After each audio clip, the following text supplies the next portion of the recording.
Welcome to LOA Today. Walt Thiessen and life coach Tom Wells here. Today is Monday. Happy Monday, August the 6th, 2018. 8 a.m. Eastern Time, your first daily dose of happy for the day and for the week.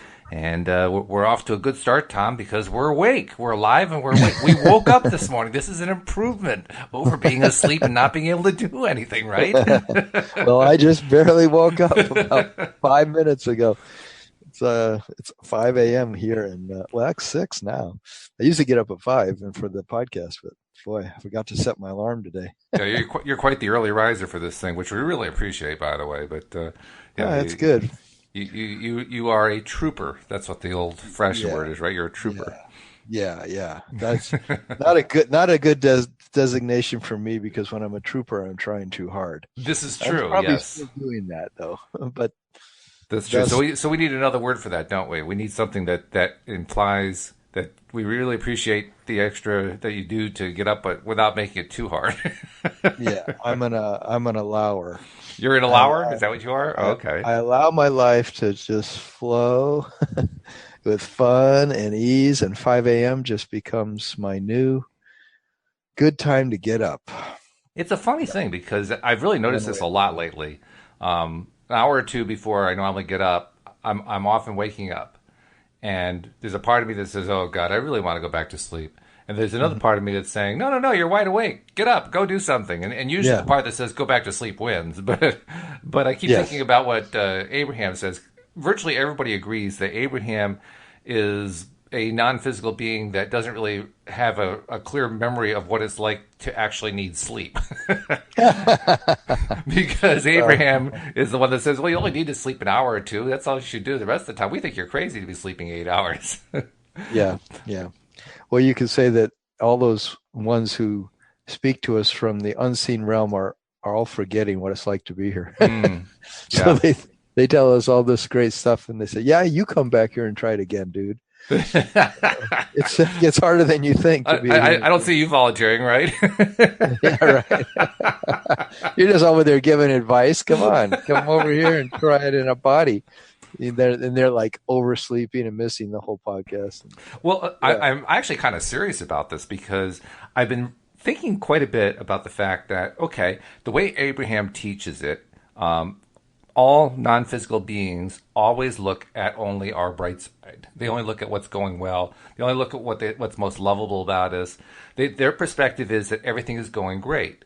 And their perspective is maintained with the full knowledge that we have entered the contrast, as Abraham calls it. We are on that leading edge where all of the stuff goes on, and that stuff includes both positive and negative, stuff we like, stuff we don't like. And our reactions play major roles in, how all that stuff interacts. Well, okay, so now I'm trying to visualize being that non-physical being. The non-physical being is not actively participating in the leading edge of the contrast. They're like in the peanut gallery, right? Well, that's not what they say, though. But go ahead. But that's my way of saying what I'm perceiving here about how the picture is presented. So they're kind of in the peanut gallery. They're the ones giving out this advice to us, which we asked for, by the way. It's not like we didn't ask for this. We definitely asked for it. But they do so from a perspective where everything is great, where everything is working out for the best, and they are not personally experiencing the trials and tribulations we go through when we're here in the physical. And when I add all that up, I say to myself, well, okay, well, let's also add in something further. I mean, if they themselves have been through a physical lifetime, perhaps even, quote, recently, unquote, they have accumulated a bunch of stuff that happened, but what we're told is when we pass on to the other side, we leave behind all the negative stuff. We keep only the positive stuff. Yeah. Which means there's an amnesia going on there. Yes, exactly. So you see what I'm saying? You can kind of see where I'm leading up to. Here we have these very positive amnesiacs who are trying to remember what it's like to be in the contrast without actually remembering it. All they can remember is the positive side of it. Well, that negative side, the side that we don't like, plays a major role in the expansion of the universe. Yes. So here's the question. If you have these non-physical beings who are advising those of us who are physical, from a point of view of amnesia, isn't that leaving a piece of the puzzle out? Yes. You could say that. And that's a little problematic. Although if you look at every single question that's answered, say through Esther Hicks and as Abraham, every single question comes because of the contrast. That's true. Yeah. Now, so they must be aware that, that this is the problem that we face. It's the human dilemma, quote unquote, is to be able to deal with the conflict and be able to then continually turn your boat downstream, continually in the midst of the current, instead of rowing it upstream, that you turn it downstream and you let yourself go with the flow. And so it's kind of ironic though, but I think perhaps, let's say that you had learned from the time you were really little by parents who understood to go with the flow, and they by and large didn't get largely backed up in traumatic ways by the contrast. Now, assuming such thing is possible, then you could imagine a person who learned from the time they were very little to more go with the flow. And they learn that to such a degree that their contrast thing is, doesn't really come into their life in a way that is so traumatic, right? Okay. Sometimes I feel like the reason that we're so traumatic is because of our past ancestors who taught us and sent it down our lineage. Every generation learned, you better be really, really, really, really concerned about the contrast because you can get really screwed over by it, and therefore watch your back constantly. And it's up to you, that you can't allow things. You've got to be in charge and you got to be in control. So, be a really good organizer, be a really good, security person, have your, always be on the ready because something's going to screw you over.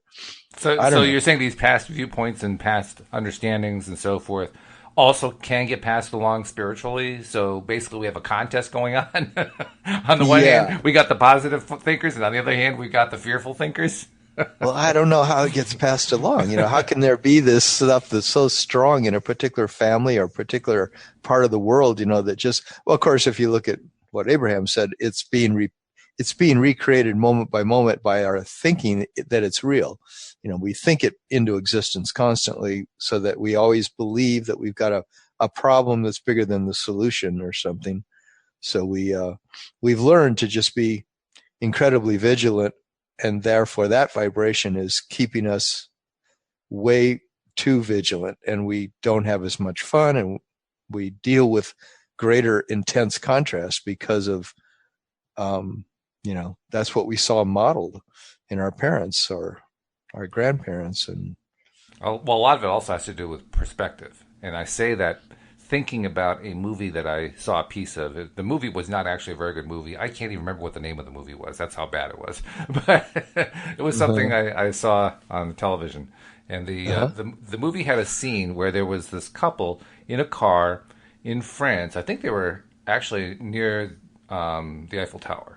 But they were in a major traffic pattern, and they were on like a large traffic circle, and they were trying to move their way over to the outside of the circle. And the camera is probably about 1,000, 2,000 feet away and up.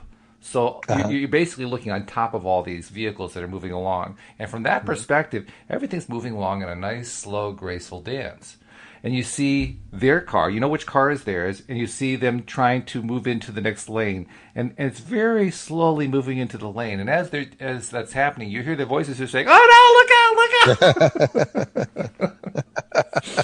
out!" When you're looking at it, it looks like there's nothing going on. Right. But change the perspective to inside the car where they're looking out the windshield. It's like, ah! Exactly. Well, it always cracks me up when I fly. Like I take even an hour flight or whatever, and you get up pretty high. And from that perspective, I always feel such a relief about what's going on down on the earth. It just doesn't seem that serious, right? Same kind of thing. Mm-hmm. And then as the plane comes down and it gets lower and lower, sometimes something in me kind of gets this sinking feeling that, well, like you're actually on the plane. Yeah. Yeah, right. Okay. I am on the plane, but anyway, that's kind of funny that I get a sinking feeling when I'm landing. Well, anyway, exactly.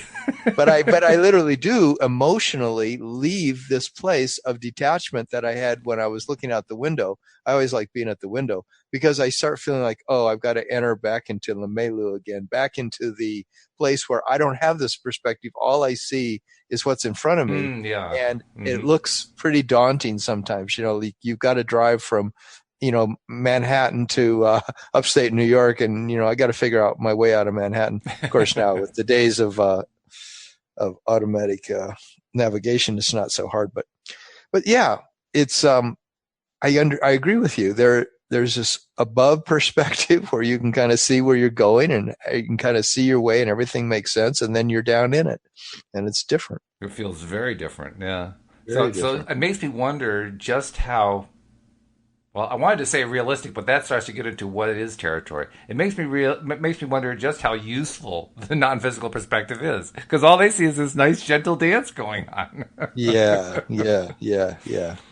Well, this woman I'm dating now, she says that it's a lot of things that are happening are like these initiation processes, because she's coming from a background in Jungian psychology, and she doesn't see it as light and always going to work out. She sees it as, this is a challenging place to be in, that to go through an initiation where you're going from, say, one state of understanding life to a whole other way of understanding life. She says it's sometimes like a birth, it's like you got to go through the birth canal, and sometimes it's traumatic, I know that in indigenous cultures, when the young people, the young women, the young men go through an initiation, for example, in the Mayan culture, it takes a whole year. And they say those boys literally experience death. They experience, like, this initiation process is no joke. They take them down in places under the ground, and they're confronted with their what it is, their actual sense of life and death, and they have to, like, be almost born again into adulthood. And when they finally reemerge, they're no longer this crazy adolescent. They're this person who's ready to raise a family and take on village life and be a responsible elder.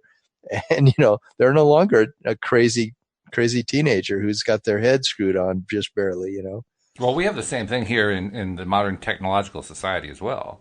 We just call them horror movies and video games, but it's the same thing. Well, you hope. Yeah.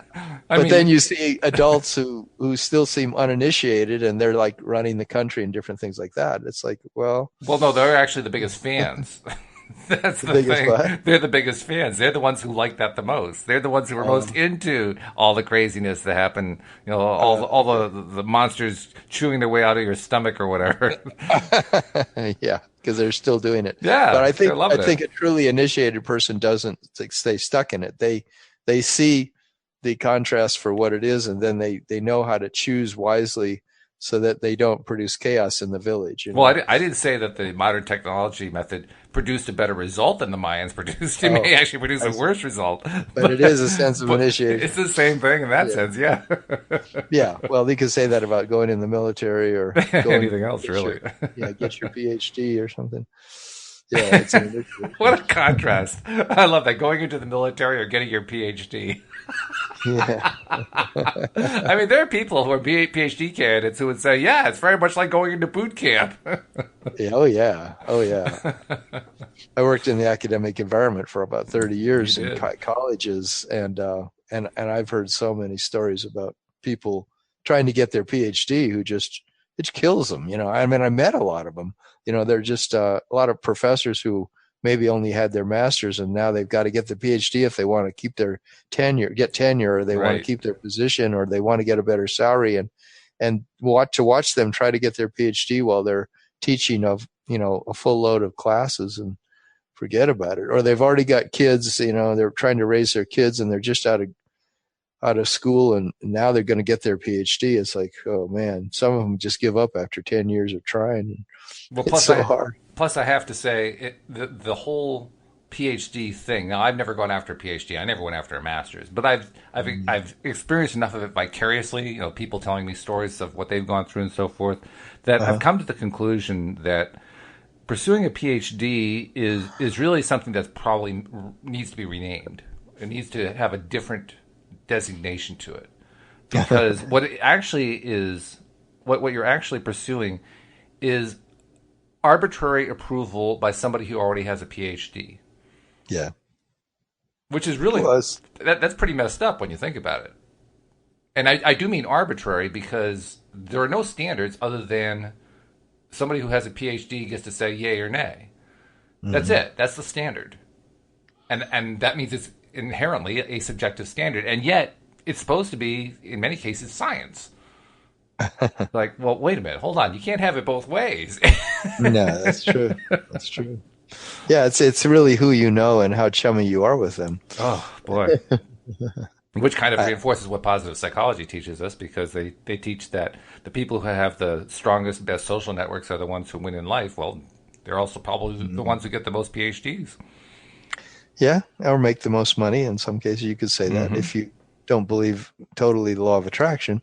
But that is the law of attraction in action in a way, because really they're is. certainly creating a vibration that feels good and works out there. But I like the topic of today's podcast about how no matter what, you have to begin with making peace with where you're at. And who you are. If you want to be successful, or you want to have, if you want to enjoy your life, if you're fighting where you're at any given moment, you're going upstream, so it's making peace with where you're at. I like it though as an idea, because it's so essential to my happiness in my life, especially lately, has just been to give up my angst about where I'm at in my life and just make peace with, this is where I'm at. And from here, I'm going to go forward in the same kind of peace. I don't have to come up with some giant project of how I'm going to change myself. All I've got to do is make peace with where I'm at, and the changes will naturally take place in my life. I will morph. Everything's constantly morphing anyway. And I'll just be more able to notice the good coming to me if I just make peace with where I'm at. And people get afraid they're going to get stuck if they say, oh, well, this is how fat I am, and that's the way it is. I'm this fat, or that's where I'm at with getting my project together. I've been working on it for 12 weeks, and it's no further along than it was 12 weeks ago, and I'm just going to make peace with that. Well, there's an irony in there. The irony is that most people who get into the kind of state you're describing, and it can manifest, as you say, in a number of different ways, but when they get into that state where, oh, well, it's just the way it is, those same people won't hesitate to work hard on whatever their job is. They won't hesitate to, go out of their way in some sort of doing way. Where they and me and others hesitate is in just getting ourselves into alignment. Yes. Now figure that one out, right? Why is it that we're so good at just jumping in? I'm going to take some action. Boy, am I going to get to take some action. But the one action we won't take is to just feel better. Why is that? I think it's the fundamental thing that we don't really believe that life takes care of us. We don't I think believe you're right. that feeling good is as important as striving really hard and trying really hard and coming up with a new initiative and a new thing to motivate ourselves.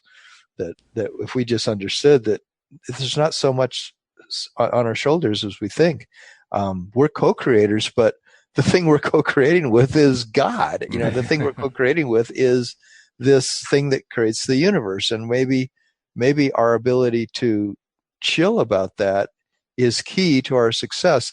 Like Abraham was saying, the reason we call it the art of allowing instead of deliberate creation, for a while they were talking a lot about deliberate creation, and then they realized that people are trying way too hard to be deliberate creators. They think they're supposed to, learn everything there is to know about the law of attraction and then apply it all and, have tons of affirmations and write every day in your appreciation journal and constantly be diligent, right? Be deliberate and diligent about your effort to create.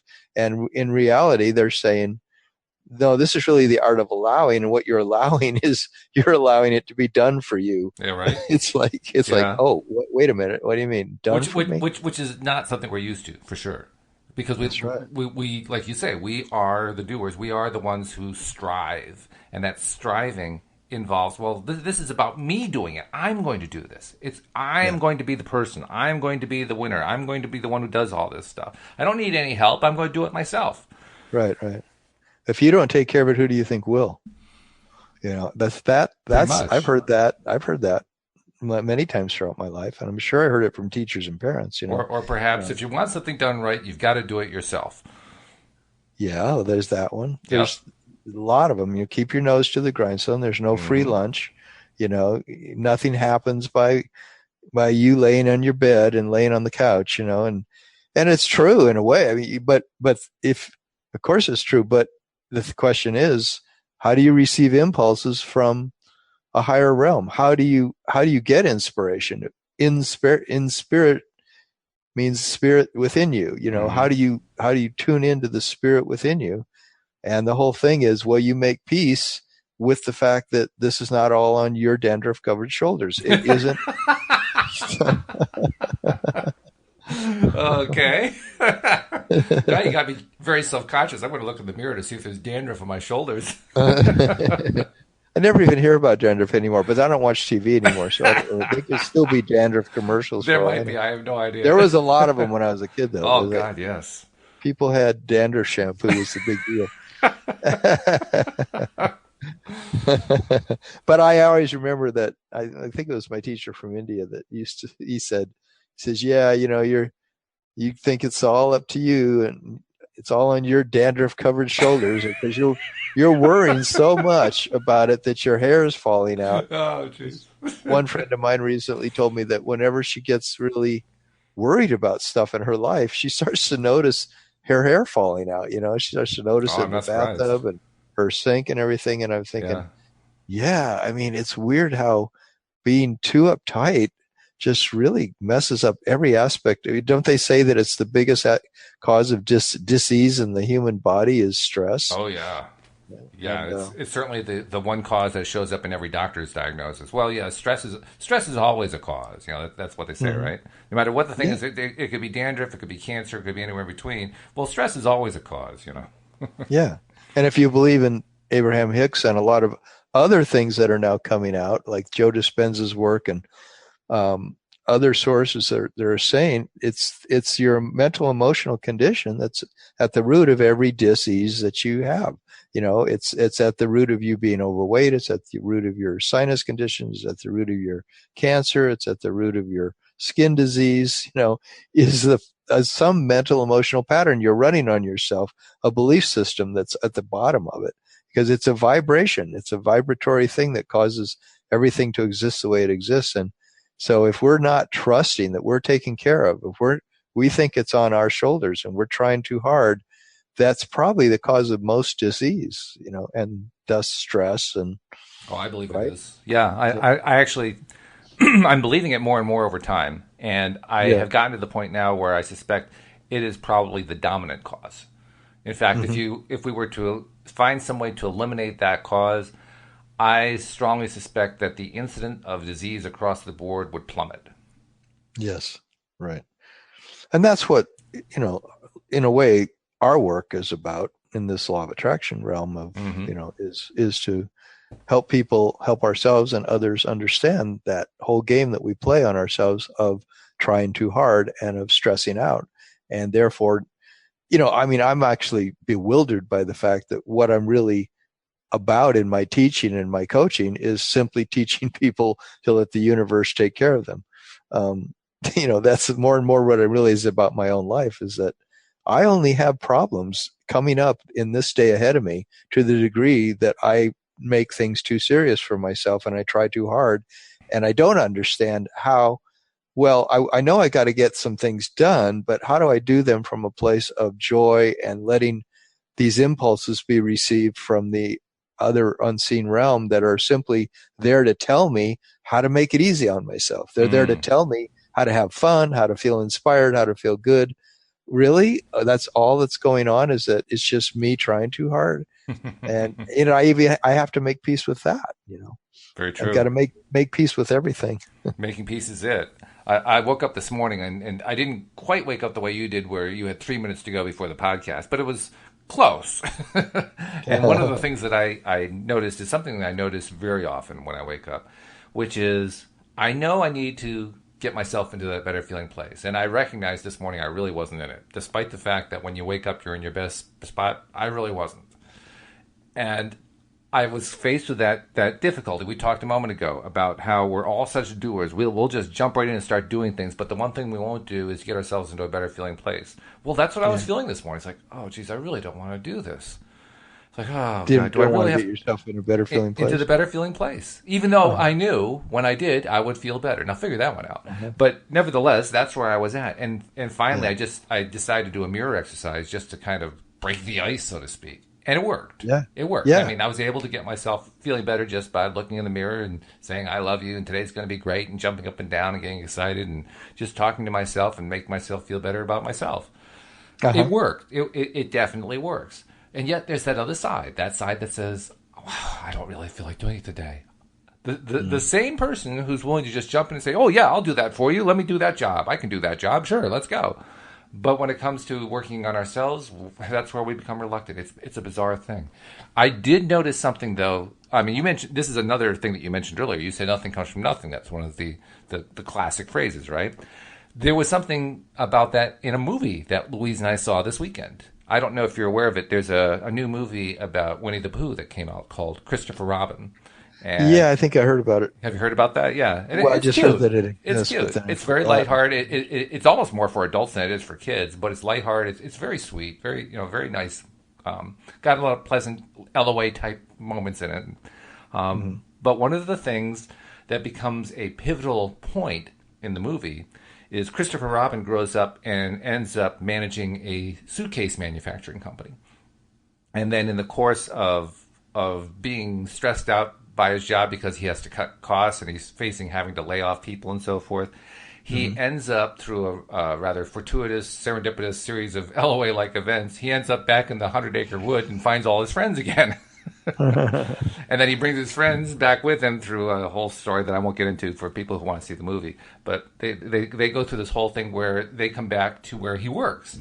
And when they're at the place where he works, his boss, who is the son of the owner of the company and basically a ne'er-do-well who doesn't hesitate to crack the whip but won't do anything himself, is somebody who is the one who puts out the phrase, well, nothing comes from nothing. Nothing comes from nothing. Ultimately, and I won't give away the whole thing, but ultimately, Christopher Robin comes up with a solution for the company. And his solution is something comes from nothing. And I thought, well, that's a really interesting concept. Because literally, if you think about it, if source energy has always existed, if we are all source energy, and if we hypothesize in some way that even though it's always existed, it came from something, what else could it have come from but nothing? It had to come from nothing, ultimately. Yeah. So something does come from nothing, it turns out. It turns out everything comes from nothing. And everything comes from nothing. That's right. And so it turns out that becomes the basis for the solution of the movie. But fascinating. Well, that's a pretty deep message. Yeah, it's pretty good. I'm not sure if all the kids in the audience picked up on it, but that's all right. They didn't have to. Well, their soul picks up on their source self.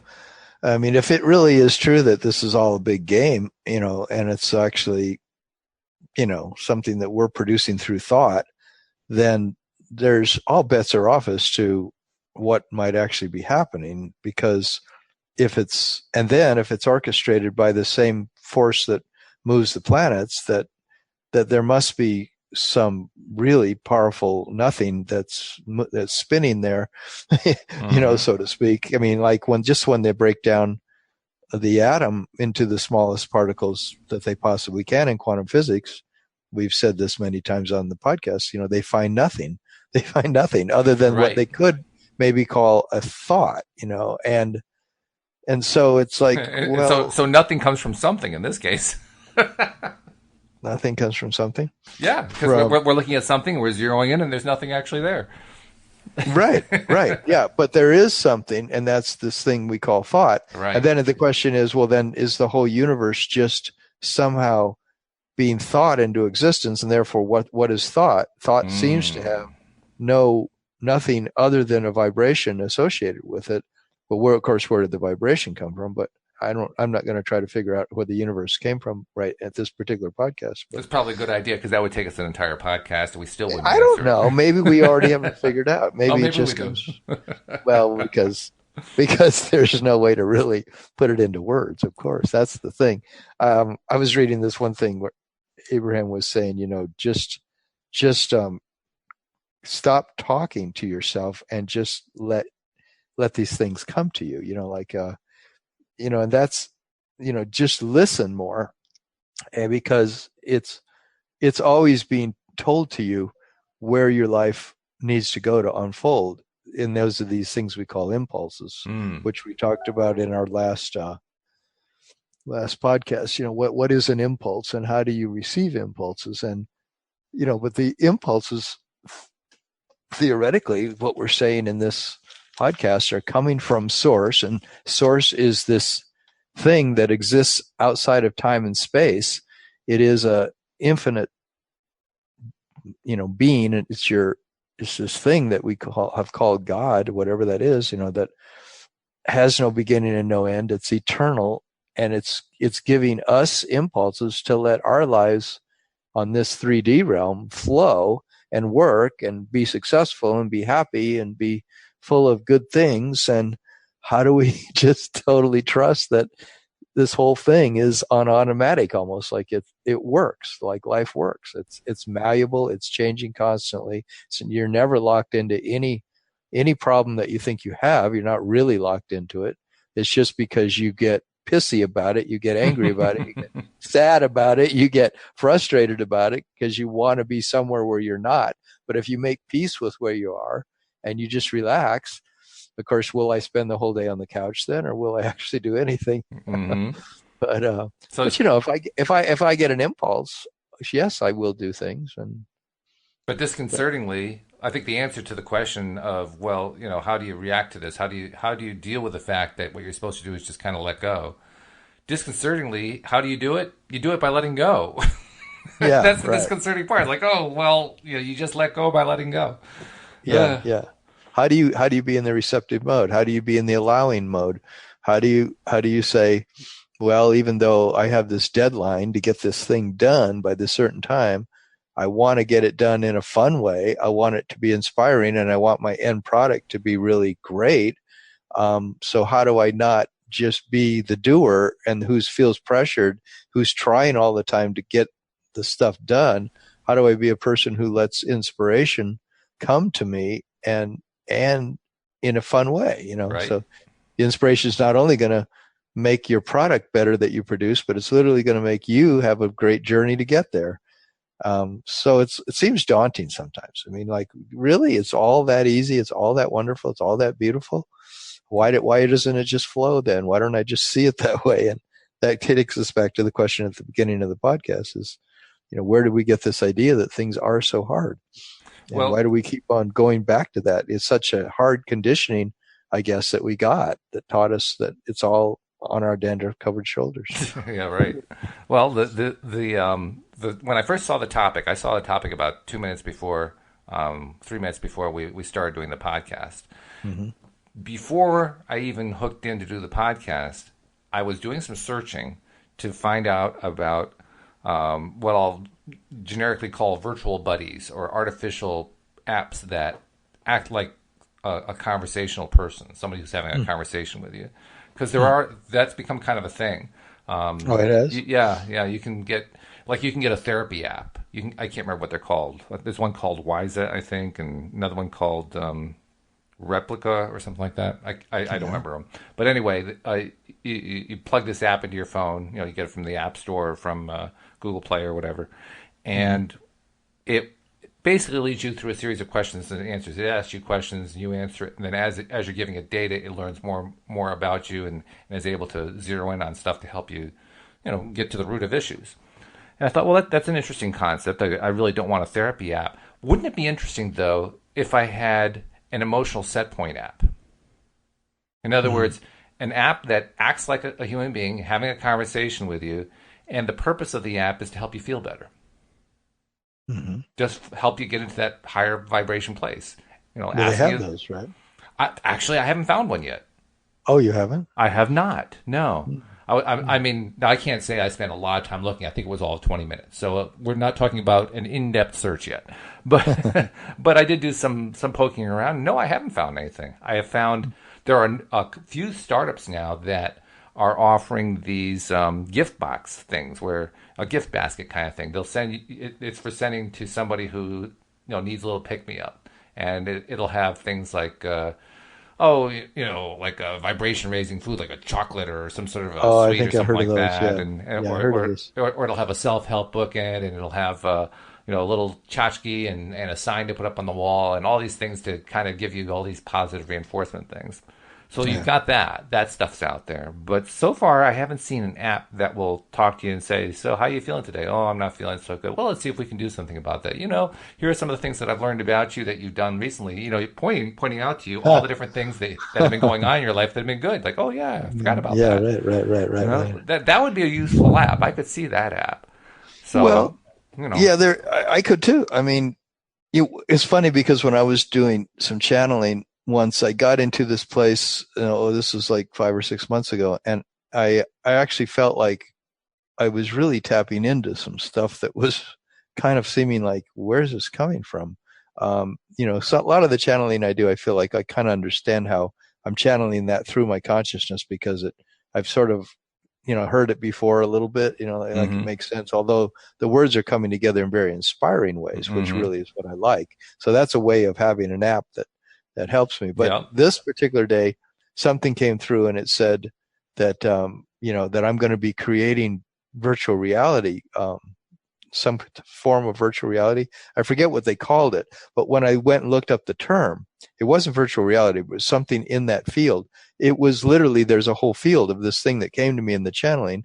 And what it is to create it's apps like that. It's things that let you use a computerized way of helping yourself in such a powerful virtual way that you can't miss it. I mean, you can go online and there's whole companies and websites that teach you that are virtual encouragement apps where you create a virtual movie of you being successful, and then you watch that movie whenever you want to, and you can change the images in it, you can change the dialogue in it. I mean, the things that you're saying to yourself, but it's more like having a slideshow of things that pick you up, Right. with great sayings, like Abraham's sayings and things. And as I think about it, there's also an app that I do know about called Happify, which is an app that provides a number of different activities for you to do to help pick yourself up. They have like little video game thingies that you can play that have a very light, happy theme to them, and I mean, you're not killing off aliens or something like that. You're riding hot air balloons or something like that. So very, very light stuff like that.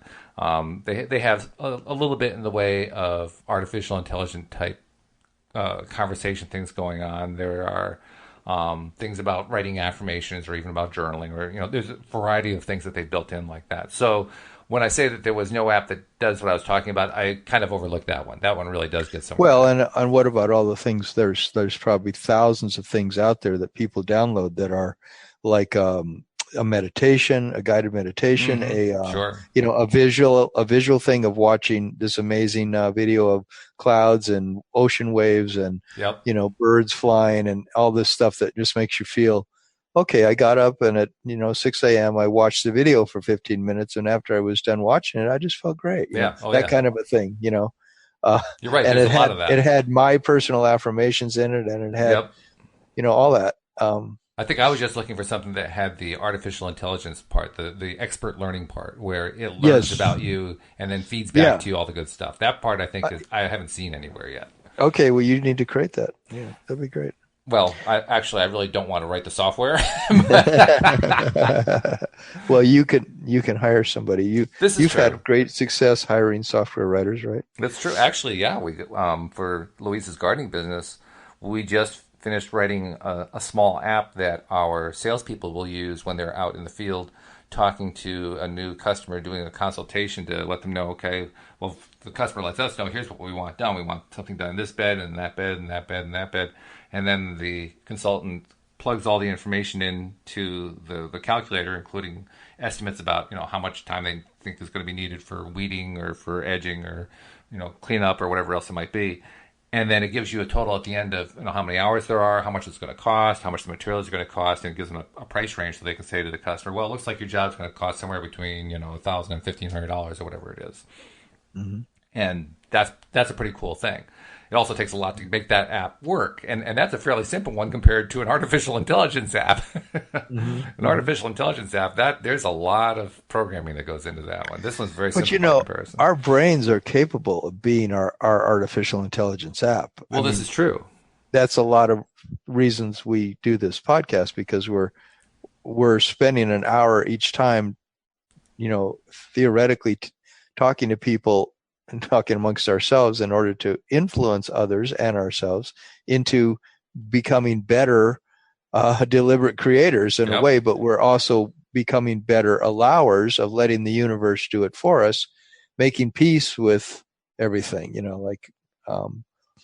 and that's kind of like the dialogue that I know that Abraham teaches, that when you're in this place of struggle, in this place of sorrow, or feeling frustrated and feeling that you don't know how to move forward in your life or how to get the things you want in your life, that they say the reason you make peace first, that they even really like get really strong about it. You make peace, make peace, make peace, make peace. That's the first thing to always do, because then you're likely to come up with some impulse of a statement or statements that say things like, well, okay, well, I guess I'm where I'm at and this is okay.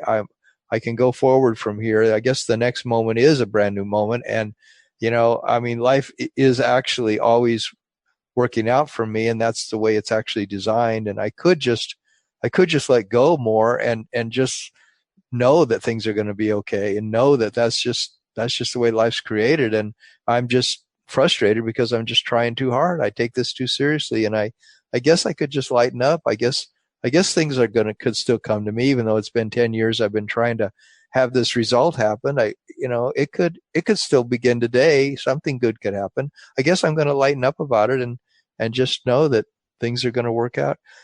I mean, how good can we get at that? That's the question. And then how much do we default back to this belief that things are screwed up and we're stuck? That's the whole thing. Are we stuck ever? Well, in one sense, no, we're never stuck. On the other hand, I think where we do get stuck is just getting started. Because as you got going there, it was pretty easy for you. Once you got the first few sentences out of the way, the stuff started to flow. You didn't have to really work at it after a while. But the first few are the tough ones, just getting it started, like coming up with that first idea, that first thing to say. That for me anyway, and I think it's probably true for other people. That's the harder part, trying to get it started. The harder part also for me is, I agree, getting it started can be daunting sometimes for me, but then also believing what the heck I'm saying. There's that too. if I've got this thing in my head that says, no, I'm stuck, and it just sort of says, no, I'm stuck. I've been stuck here a long time. I remember once I had a client, and this guy signed up for like 4 sessions, and every session he greeted me at the beginning of the session with, I'm still stuck in the exact same place. I'm stuck. And let me show you how stuck I am. And then, he'd light a cigarette, and, we'd be on the video together, and he would show me how stuck he was. And I'm thinking, wow, and I think I helped him turn the corner on it, because he did. It seemed like he actually started to see things changing.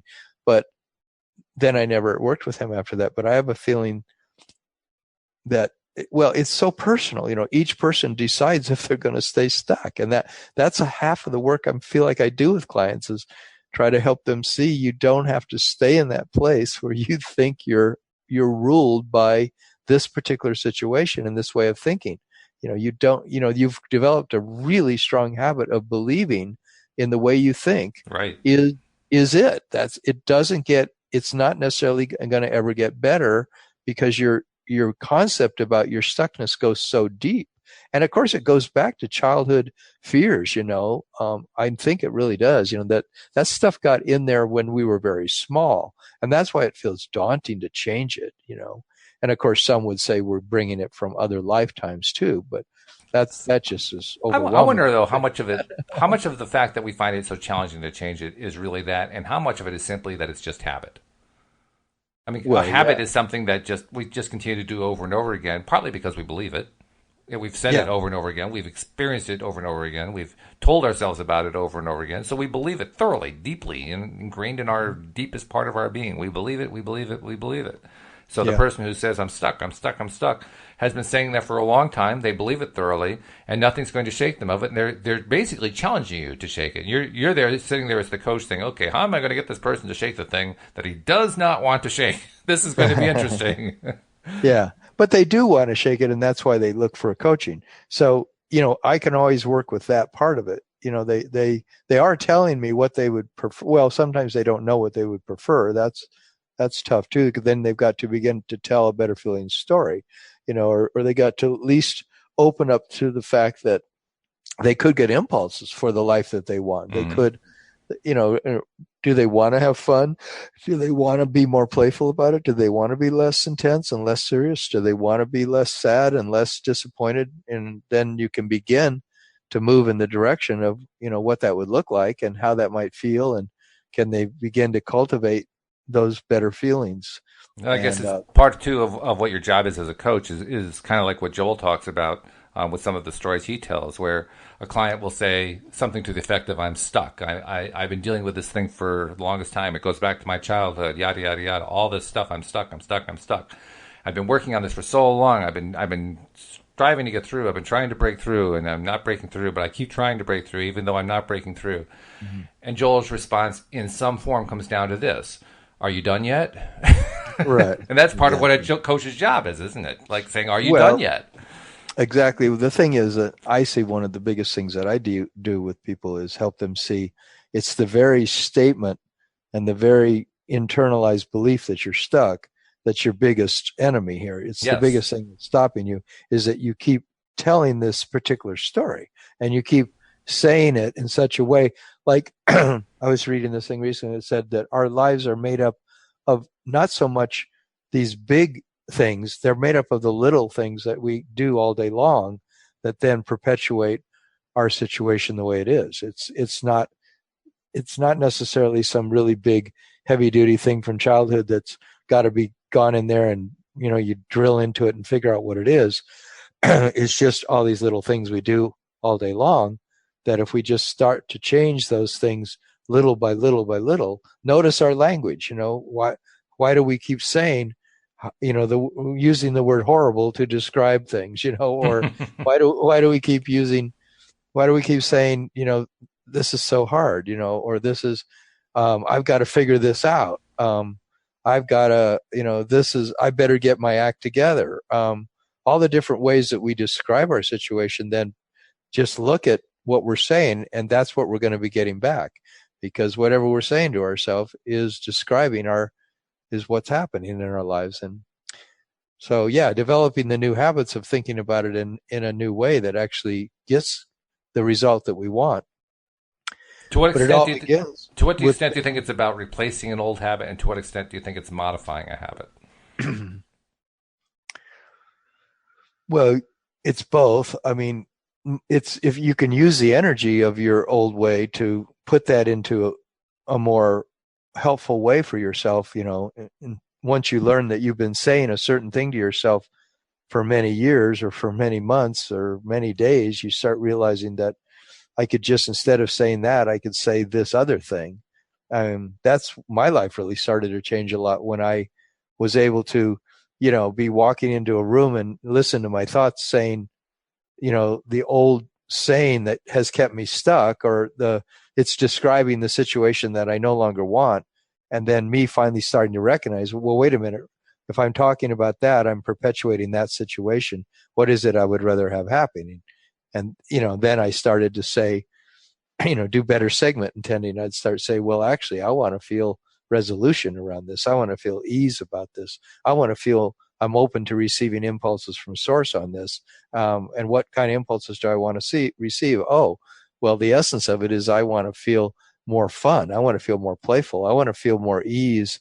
I want to feel more excitement. And as I would start to fill my day with talking to myself in that way, I started to notice that all kinds of things in my life were clearing up. It's like the sky clearing after a storm, and the sun beginning to shine again, because I'm no longer feeding myself all these statements about how things are not working. Yeah, that's true. I mean, when our dialogue with ourselves does change, the experience changes, and it's amazing how fast it changes. I mean, the perception of how good or not good something feels changes pretty quickly when we change the way we talk about it. That's been my biggest surprise as I've learned how to kind of navigate this field. And the nice thing about this particular podcast that we're saying is that if you even just make peace with where you're at, you begin to go downstream with things, because you're no longer fighting against it. You're saying, like if you want to lose weight and you get up and you've been on your diet or you've been trying for 3 weeks to lose some weight, and you're looking in the mirror today and you're going, oh my God, I look heavier than I did, like a week ago. I look worse to me than I did a week ago. My fat's hanging over my belt even more than it was. Right. And then you go, but how do you make peace with that at that moment? But if you can, at that moment, just say, well, I'm right here right now. I can't go back. I can't go forward. I'm just right here. I'm going to just, this is okay. This is what it looks like. This is what it is. But it's hard. How do you not hate yourself, at that moment, or be angry with yourself that you still haven't figured it out? You haven't done the right thing. You've been a bad person for eating that ice cream and that extra, like carbohydrate you had, that cookie, or, and, the whole thing is make peace with it somehow. And then you'll begin to get impulses for how to go in the direction you want to go. Had an interesting experience with perspective over the weekend, kind of along this regard. My wife was watching a television program with Martha Stewart doing some cooking with some special guest on her show, and my wife tends to look. Now we do have an HD screen, but she tends to look at the channels that broadcast in standard resolution. So in other words, the more square shaped screen rather than the wider HD screen, but our screen, like so many, will take that image and stretch it out to fill the screen. Well, the thing, of course, that happens when you do that is everybody gets a little bit fatter. and she was commenting that, well, Martha's not looking real good. She looks like she's put on a few pounds. I said, well, why don't you switch over to the HD version of the same channel? Because it was one of those things where she was watching live. And she switched it over, and Martha gets a little bit thinner. And I said, see, she's not as fat as you thought you were. And she went, perspective changes just by changing over to the HD channel, right? Wow, that's a good law of attraction analogy there of changing your channel. Just change the channel, right? Yeah, it's the same show. It's just broadcast with, a more accurate depiction of what the person looks like. Exactly. And this thing of making peace with it is so important to me, because that has saved my ass so many times when I'm, excuse my language, it saved my butt so many times when I'm feeling hopeless. And then but if I give it up, if I say, I've got to give this up to my higher self, to my inner being, to God, to love, to the universe, to all my allies in the unseen realm. You guys help me. I can't do this. I can't figure this one out. I can't make this work. I'm in this place where I've done everything I possibly can. I mean, I'm sick of trying to make this change, this situation. You guys take care of it. And then I just go about my day. And every time if I think about it, I just go, oh, I'm not dealing with that anymore. Yeah, I made peace with that. I'm not striving. I'm not trying. I'm not worried about it. I'm, maybe in the back of my mind, I'm still really hopeful that something's going to change. But by and large, I get freedom, great freedom from just forgetting about it and saying it's got to be taken care of by the universe. And that to me is then when I really do open myself up to allowing it in, because I'm saying to the universe, you're actually the ones doing all this, so you take care of it. Mm-hmm. Yep. And the funny thing is that's what the message I'm getting is that's actually how it actually works. It's just that we're so into striving and being deliberate and being diligent. I remember when I heard this thing from Abraham like 4 years ago where they were going, less diligence and more relaxation. And I'm thinking, wow, that's a big word to challenge in my in my thinking, because I've always honored and thought I was so good for being really diligent. I try really hard. I really keep my shit together. I really figure stuff out. I really know how to be, on top of stuff. And they're saying less diligence, less, and they even say less goal setting, less diligence, less trying to figure it out, less trying to do it right, and more allowing, more trusting, more letting the universe do it for you. Well, wow, that's why I raised the point earlier. I mean, early on in the podcast, I mentioned how it's interesting that we will strive, we'll just jump right in on a job. A job needs to be done. Yeah, okay, I'm willing to go do that job. But the moment it comes down to just getting into a better feeling place, I won't do the job. So, I mean, another way to look at the same thing that Abraham is saying is, instead of being diligent about going to do a job, just be diligent about getting into a good feeling place. Well, use your diligence in a positive way. Yeah. And yet, I can't tell you how many clients I have to spend a lot of time with them because they're so hung up on trying all these different methods that's going to get them what they want, and they, I should try harder with my affirmations, God, I've got to get back to my affirmations and really work on that. And, I did the book of appreciation on Monday and then I forgot it on Tuesday, but, and it's like, well, it's like what I hear in you is you're trying really hard in so many areas of your life. What if you tried, just letting go? I mean, just don't even try, just let go and see what happens when you no longer strive so hard. And that's hard for a lot of people to hear. They want a coach to tell them all these things they should be trying, give me some more methods, give me some more processes to do because I want to make this happen. I'm impatient. I want to get to my result. And I say, yeah, but if you're not enjoying the journey, you're not going to enjoy the result either. You won't even get to the result if you don't know how to get off this treadmill you're on. And, you're like a rat in a cage. I don't say that, of course, but in essence, they are, though. I mean, try really hard. Yeah. But the thing is that what they're trying is the activities. Whereas what I'm suggesting that they try is not so easy. It's not something you just turn into an activity. I mean, we have activities that we do in order to get happier. But the point is, the goal is not to do the activity. The goal is to feel happier. And that's really the test. So as you're diligently doing something, you have to ask yourself, is this making me happier? If it's not, then you got to change it up. It's just not going in the right direction. You got to actually make yourself happier. You got to get into that happier feeling place. Now, if diligence is getting in the way of that, then absolutely, that's where I think you definitely have to back off and say, I'm just going to allow myself to feel happy. But on the other hand, I also know the other side of it. I think it depends on who you are. I think it depends on what's working for you and what's not working for you. And if you're a kind of person whose diligence is leading you to not feeling happy, even when you're trying to make yourself happy, then the diligence is in the way. Mm-hmm. That's really what it comes down to, I think. That's my opinion, anyway. No, that's good. By the way, we've got about 2 minutes left. I want to make sure that I mention, for those of you who may be listening for the first time to the podcast, or maybe this is your second one, and you have not yet become a subscriber, please take a moment and become a subscriber. Most of our listeners are subscribers, and they love it. We know they love it because of how many episodes they download every month. We see the stats of how many they're downloading and how many of them there are and so forth. And they're listening to almost everything we put out, which is great, especially considering we put out 45 episodes a month. I mean, we are really prolific here. But yeah, you are. I mean, well, all of us, because we're all involved in it. Yes, that's right. But if you have not yet become a subscriber, please go to the homepage of our website at loatoday.net. All the instructions about how to subscribe are right there. It takes about a minute.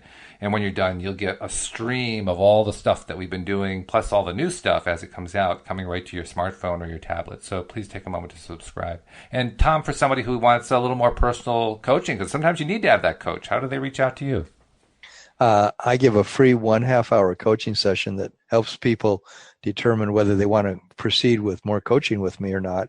And they can go to my website, which is youarejoy, the 3 words, youarejoy.com. And there'll be you can look it up in the menu there to sign up for a free 1.5 hour coaching session.